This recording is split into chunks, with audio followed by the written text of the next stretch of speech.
Hola amigo, qué bueno tenerte acá conmigo. En este vídeo vamos a revisar los resultados de la fecha 8 de la Copa de Primera de Paraguay, Clausura.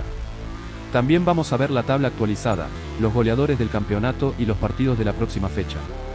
Acompáñame.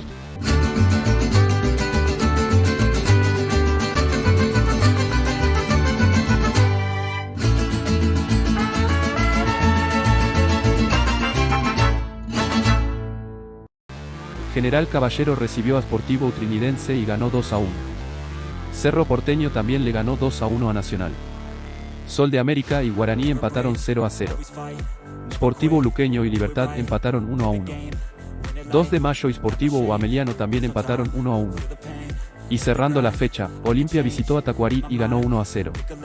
Antes de mostrarte la tabla actualizada, deja tu like, suscríbete al canal y activa las notificaciones para que recibas los vídeos apenas sean publicados. Olimpia 18 puntos. Cerro Porteño 17 puntos.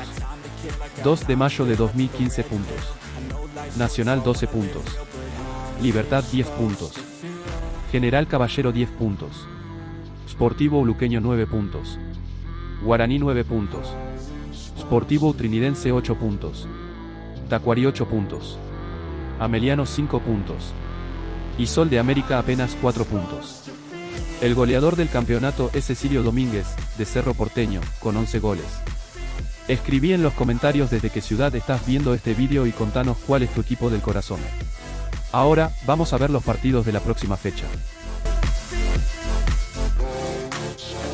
They wanna say my name, but they holding back. They wanna say they hate, but they know it's cap. I ain't play no games, I just do that's fact. And I don't feel no shame, it's a mood you lack. I go crazy, nah, but I ain't lazy. Track after track, I work on the shit daily. Pass me the jack, right as fuel, got me hazy. About to unpack all these things I've been chasing.